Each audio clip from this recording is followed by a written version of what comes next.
What's going on, everybody? About to start the show in just a moment. Episode 3, Power Book 2, the Catch Up After Show. Make sure to watch this on YouTube, of course, at the JH Review. Listen on Spotify and Apple Podcasts and your other favorite podcasts. These will be up on podcasts real soon, guys. I've just been kind of lazy on the audio side. So if you're looking on the audio side and it isn't there, it will be there. 1, 2, and 3 will be up this weekend. I'm making sure. I just been lazy on the audio side, but you know, I got to take care of the video first. But anyway, guys, get ready to enjoy the show. I'm going to start up here in just a minute.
I just come from the poet's part.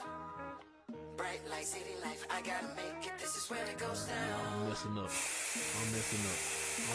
Bad tonight. Look at me. Oh my God. No. I never took a straight path nowhere. Life full of twists and turns, bumps and bruises. I live. Hold up. Run this back. They say this is a big rich town. I just come from the poet's part. Bright light, city life, I gotta make it. This is where it goes down. Just happen to come up hard. Legal or illegal, baby, I gotta make it. I never took a straight path nowhere. Life's full of twists and turns, bumps and bruises. I live, I learn. I'm from that city full of yellow cabs and skyscrapers. It's hard to get a start in these parts. All right. That's more like it. I don't know if I'm gonna keep that in or not. But anyway, welcome to the Catch Up After Show for Power Book 2, episode number 3. Show me the game. It's no longer. Did I say? I said show me the game. Play the game. The episode is called Play the Game. I'm thinking about when Tariq said, "Show me the game, Ghost." Well, you know the game now. Play the Game is the name of this episode. Good God, y'all. I'm tripping. I don't know. I wait 10 minutes before I even start the show to get my setup right, my transitions, and I messed up.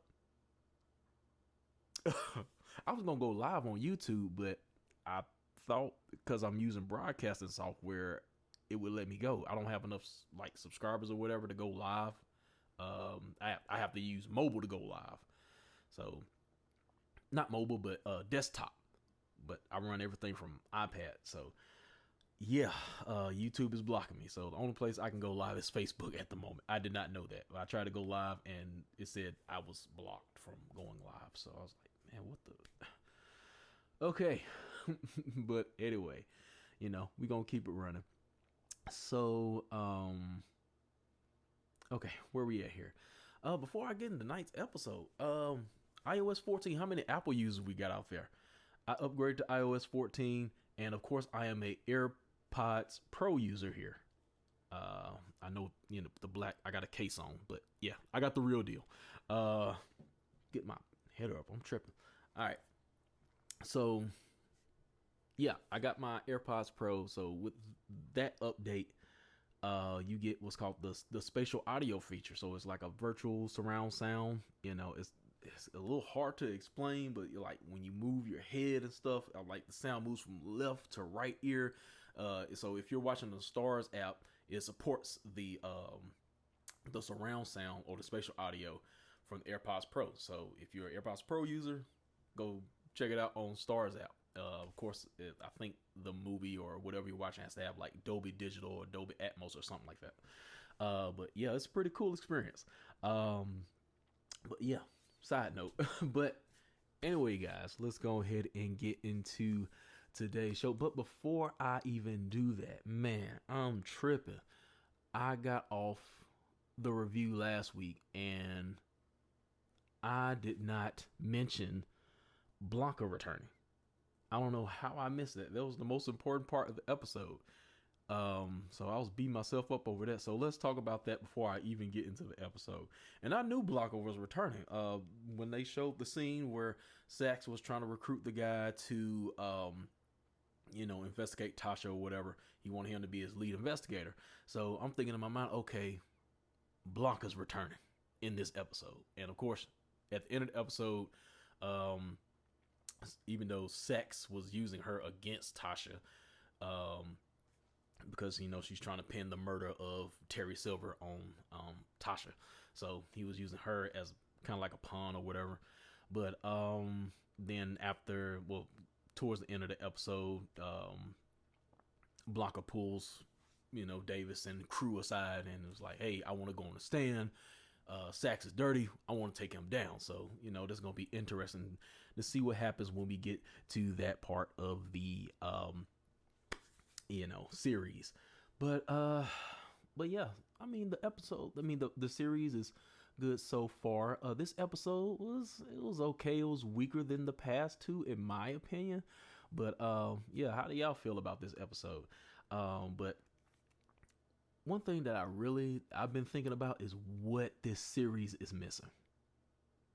And I would say that it's missing like an alpha male. When I say alpha male, I'm talking about like grown man. I know Kane is in here. He's kind of like the wild card. He's the closest thing to Tommy in this series, but I don't know if it's good enough for me. I miss Tommy, just going off on somebody, or Ghost, getting in stealth mode to take somebody down or something like that. I'm like Kane is cool and he's catching bodies. He's he's not to be messed with, but I don't know if it does it for me. I just miss grown man doing grown man ish. You know what I'm saying? I'm trying to keep from cussing, but yeah. Y'all, how do y'all feel about it? Do y'all miss like just some like grown men like just in action? I feel like I'm watching Boys. That's what I feel like with this series. I feel like I'm watching Boys. But anyway, so that's the only thing that I've just been noticing as far as this series is concerned, what it's lacking. So, but anyway, let's go ahead and get into the episode here. Kane and Drew, the chosen one, as Lorenzo thinks he should take over the family business. He wants him to take over the business and not Kane, but I'll get into that later into the episode as we find out why. But Kane and Drew, they start out, collecting the bag, collecting their money from everybody. Of course, Kane has to bust a couple heads. One knucklehead didn't have his money. I think that he had like $40. But anyway, so yeah, Kane and Drew, they do that. And then later we found out there's going to be a little more turmoil within the Tejada family house on this episode, as it's basically what were they called, the GTG gang, GTG boys or something like that, and they basically work for Monet and the Tejada family. And the issue is they're all on their Instagram and they flexing and all that stuff like that, and Mo is pretty much worried that this is going to bring attention to the business, so that's an issue. So she wants Kane to handle it. But she calls up Lorenzo, and Lorenzo is like, "No, I want Drew to handle it." So at this point, we start questioning, like, okay, why does he want Drew to handle this? Because we know Kane is the alpha male here. He's the dominant one. But yeah, we get into that later. But of course, it's decided that Drew's going to handle this situation with Little Guap of the GTG boys. So he's going to handle that. But Monet wants Kane to, keep a tail on him, make sure he's all right. And of course, if Kane is in the scene, things going to go down. So get into that a little bit later. But anyway, once again, we go into Tariq once again late for class. This is the third time. This is becoming a pattern. And remember last episode I talked about the pattern that they have with the books. Every episode I think is going to have some type of book that he has to read and basically give his opinion on. And of course his opinion is always different from the professor. So I forgot his name, the white professor. I think it's Simmons or something like that. I don't know. It doesn't matter. But yeah, so once again, he's late to class, and he actually reads the book this time, but his opinion differs from the professor's, and the professor, he pretty much doesn't like it. But Jabari is kind of in the background. He's kind of feeling it, he's kind of liking what Tariq is talking about as far as, the book that he has to read this time. So we'll see how that develops later on in the episode, but let's keep it pushing here. So in the next scene, before I get into the next scene with Tasha, we know that Tariq is texting Brayden, and he's pretty much on board with Brayden getting back into the drug game or whatever. So the boys are back together, choke boys. But anyway, Tasha is in the next scene here, and she is finally meeting up with Miss Jones, who needs the Plan B pill. She gives that to her, and she's pretty much looking for an ally.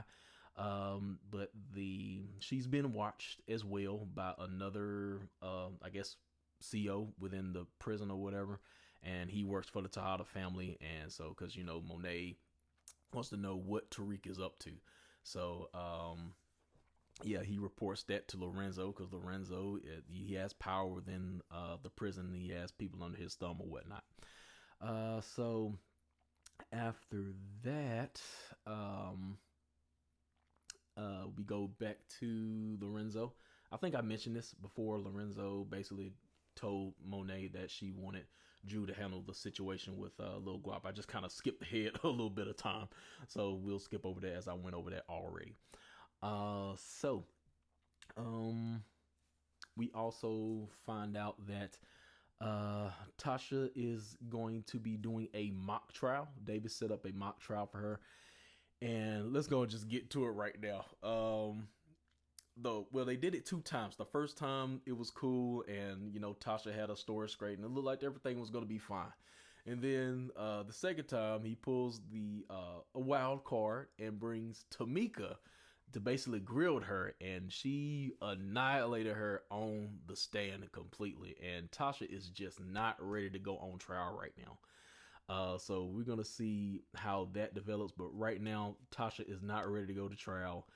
And Davis actually wanted Tamika to join his team, but Tamika, she ain't having it. She don't want to work with Tasha or whatnot. But I think at some point she will come back, because Davis basically, kind of mentioned that he knew that she was representing sex. Of course, she couldn't say any information as far as the case or whatnot. So I think that's going to be kind of like the carrot that he's going to be dangling to, get her to convince her to join his team. So I think eventually they'll all come together. But yeah, Tamika was tearing up, but Tasha is not ready right now as far as this trial is concerned. Okay, so what we got here? Okay, I got 1 page of notes this time, guys. I had like 4 pages last time, so I just wrote stuff to help me remember. I'm like, I'm not going through 4 pages of notes this time. I got 1 page, but all right, here we go. So, where am I at here? I lost my place, guys. Okay, so Diana wants to play ball, as we find out in the next scene. She's walking with Monet, and they're having a conversation about going to school. She wants to go to school, and Monet is pretty much like, nah, it ain't gonna work out. You ain't gonna make no money as no WNBA player, which is kind of true. But but yeah, Diana has aspirations of playing basketball, so that's what we find out in this scene of the episode. And she also kind of warns her about Tariq, and she's pretty much like, hey, anybody that getting near this dude dies, including Ghost. Okay, so now we're at the chosen one, Drew. He has to go to Lil Guap of the GTG boys. I don't know why I keep saying that, but anyway, yeah. So he basically wants to talk some sense into him, like, stop all this flexing on IG, because y'all attached to our name. We don't need any attention out here in these streets. So, and the funny thing in this scene was, old dude was, I guess he was kind of illiterate or whatever, and he had this chick on his side or whatever that had to keep finishing his sentences, and it kind of reminded me of Baby Boy a little bit, with old buddy Omar Gooden's character, and we was like, what you insinuating? You insinuating? That was my guy. I can't remember his name. P. That was his name. Anyway, that's what it kind of reminded me of. So I got a chuckle out of that. But anyway, Lil Guap, he ain't trying to hear it. Matter of fact, he pulled out his phone and he was about to start IG Live, and he pointed the camera towards Drew, and Drew smacked the camera out of his hand. And then that's when Kane came into the scene. And he pretty much shut it down, and I think he didn't shoot anybody. He like shot the gun in the air, and then that's when everybody started running or whatever. And Drew was kind of mad at him because he was like, man, look, I was handling it. So Drew pretty much wants to handle this stuff. He wants to prove himself. But I'm still not quite sure 100% what he wants to do. I'm like, does he actually want to be a part of the family business? I know he kind of has aspirations as far as being an artist or whatever. So I'm not sure what side he really falls on, but he doesn't seem like he has any problem like doing things for the family. But yeah. So after this, the cops get called into the scene, and then they end up running from the cops.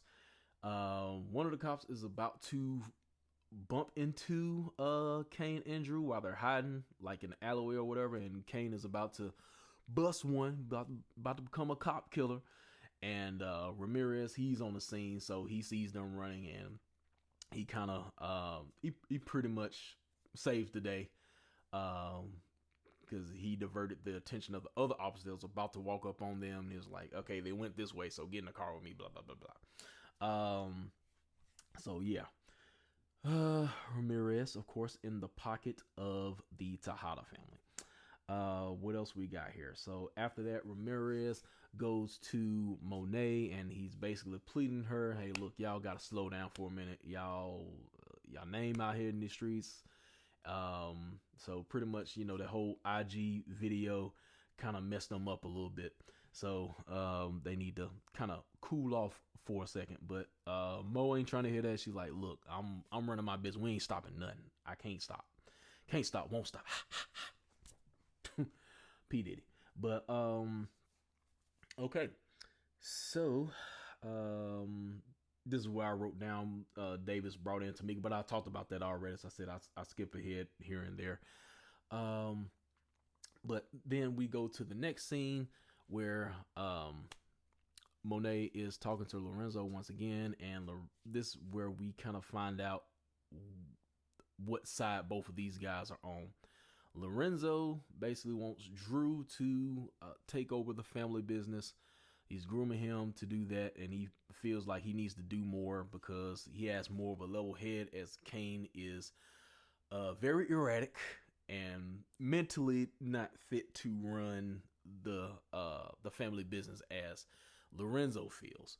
But Monet wants, of course, Kane to take over the business, and both of them seem to somewhat agree on Diana, that she doesn't need to be as involved. Lorenzo says that he wants her to go to school. That's because early in the episode, she, without Monet knowing, but she eventually finds out that Diana calls her dad and basically, hey, can you convince, Monet to let me go to school because she wants to play basketball. But yeah, let me drink my Fiji, y'all. This episode was brought to you by Fiji Water. I got a Fiji habit. Almost done. Okay, so going back to Mr. Tariq here, he finds out he fails his paper. And at first he thought the other professor graded his paper, but it's actually turned out that Jabari graded his paper. And Jabari basically gave him a failing grade because he basically wrote down what he thought the professor wanted to hear instead of his own opinion. So he failed him for that. So Tariq just can't win, man. But anyway, yeah, so these two are falling out of favor once again. So we'll see how this relationship develops between professor and student. But speaking of students, Jabari is having sex with one of his students. Graduate student, as if that makes it any better. But I don't know, he kind of dirty too, because he was early in before that scene happened in the episode. And last episode I said there was no tatas. They brought them back. So tatas are back in power fashion. Tatas. So expect to see some sex scenes in power. But anyway, so before this, we found out that he's trying to get Carrie on the phone. They haven't talked in a couple days, haven't seen her. And so back to the sex scene, she walks inside the building, and they're playing loud music or whatever, but he knows that she is in the building in her office, because he's, just going out the way to make all these noises, banging on the wall, making the girl moan, all that stuff. So he knows she in the building. So that was kind of trash, man. Okay, so getting towards the end of the episode here, Monet, she finds Diana's burner phone that she's been using to contact Lorenzo without her permission and without her knowing, so she's mad about that. And also she finds out about the party as well through Ramirez, so she's pissed off at Kane and Drew, and she's just not having a good day. But anyway, she later meets up with Zeke as Tariq has hatched a plan to finally get her one-on-one. So Zeke calls her up, says, hey, we need to meet. And she's thinking she's meeting one-on-one with Zeke, but of course Tariq, is here. And Tariq is finally coming clean, like, hey, I need to move some drugs. I need a supplier. And he shows her this bag of money. I made this in a couple hours. What's up? So pretty much, she's finally on board. She's letting him sell drugs for him. But there is a small catch. She tells Lorenzo, and Lorenzo, of course, because they have that burner phone, this, with Tasha, that's going to be kind of the Achilles heel right here. So Lorenzo, he has the number of Tasha, so he calls her. He's like, hey, your son's selling drugs for us, and if y'all mess with us, I'm gonna kill him. So pretty much that's what's happening here. And pretty much the episode ends off with that. So yeah, that's pretty much it for episode number 3. Like I said, this episode wasn't too exciting, but we finally got somewhere as far as Tariq finally, pushing weight for Monet and the Tejada family or whatnot. So as far as this episode is concerned, we have there was a great focus on Drew Will his character become more involved in the business? Will he step up as far as being like the future leader of the Tejada family as Lorenzo wants, or does Monet have different plans? Because that's not the way she wants it. So we're gonna see, because those two have basically, battling thoughts as to how to take the family as far as their future. But other than that, Tasha has got some work to do with this trial because she is not ready. Tamika more than likely will be joining Davis to make this power legal team.